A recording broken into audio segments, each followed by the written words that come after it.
Assalamualaikum warahmatullahi wabarakatuh. Halo semuanya, kembali lagi bersama saya Edo Hendra Setiawan, peserta Latsar CPNS Mahkamah Agung Republik Indonesia tahun 2022 golongan 3 angkatan 11 kelompok 3.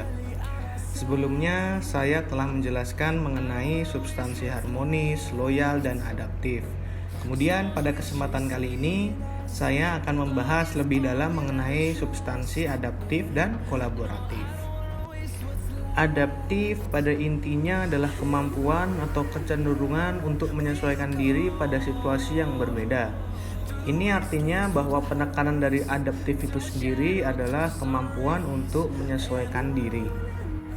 Kreativitas adalah kemampuan, sikap, maupun proses untuk mencipta dan berkreasi. Terdapat keterhubungan langsung antara kreativitas dan inovasi. Kreativitas yang terbangun akan mendorong pada kemampuan pegawai yang adaptif terhadap perubahan. Tanpa kreativitas, maka kemampuan beradaptasi dari pegawai akan sangat terbatas. Kreativitas bukan hanya berbicara tentang kemampuan kreatif, tetapi juga bagian dari mentalitas yang harus dibangun, sehingga kapasitas adaptasinya menjadi lebih baik lagi. Ciri-ciri penerapan budaya adaptif dalam lembaga pemerintahan. Yang pertama, dapat mengantisipasi dan beradaptasi dengan perubahan lingkungan. Bentuk antisipasi dan kemampuan adaptasi ini diwujudkan dalam praktek kebijakan yang merespon isu atau permasalahan publik sesuai dengan tuntutan dan kebutuhannya. Yang kedua, mendorong jiwa kewirausahaan. Dengan jiwa kewirausahaan ini, maka pemerintah dan birokrasi secara khusus melakukan pengelolaan sumber daya organisasi secara efisien dan efektif, layaknya organisasi bisnis memaksimalkan tata kelola aset dan modalnya untuk meraih keuntungan yang sebesar-besarnya. Yang ketiga, memanfaatkan peluang-peluang yang berubah-ubah. Pemerintah dalam memaksimalkan kinerja pelayanan publik maupun fungsi-fungsi lainnya seyogyanya mampu memahami dan memaksimalkan peluang yang ada. Yang keempat, memperhatikan kepentingan-kepentingan yang diperlukan antara instansi, mitra, masyarakat, dan sebagainya. Beradaptasi juga berarti kemampuan untuk memasukkan pertimbangan kepentingan dari mitra kerja maupun masyarakat. Dalam hal ini, tujuan organisasi pemerintah harus dikembalikan pada fungsi melayani, yang berarti mengedepankan kepentingan mitra dan masyarakat. Dan yang terakhir adalah terkait dengan kinerja instansi. Budaya adaptif seyogyanya diinternalisasi dan diwujudkan ke dalam organisasi sebagai upaya meningkatkan kinerja instansi. Berikut adalah panduan perilaku adaptif. Yang pertama, cepat menyesuaikan diri menghadapi perubahan. Kedua, terus berinovasi dan mengembangkan kreativitas. Dan yang ketiga adalah bertindak proaktif. Selanjutnya kita masuk ke dalam pembahasan mengenai kolaborasi.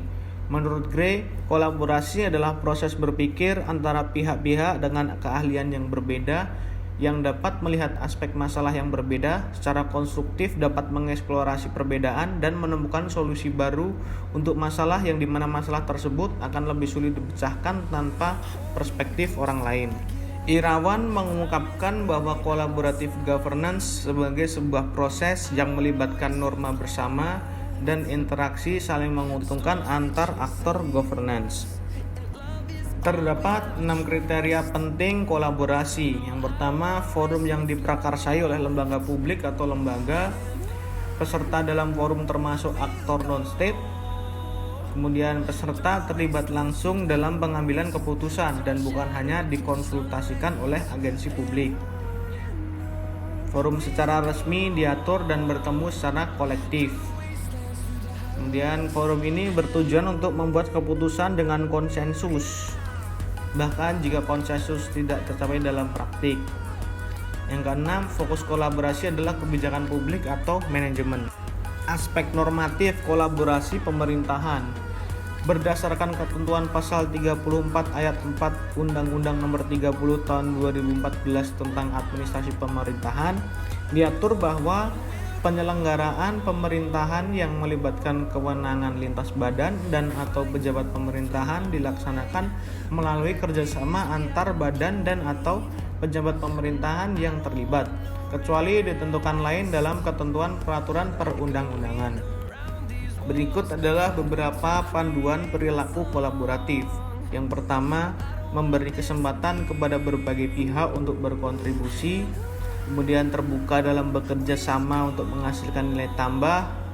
Terakhir, menggerakkan pemanfaatan berbagai sumber daya untuk tujuan bersama. Baik, itulah tadi video resume substansi mengenai adaptif dan kolaboratif.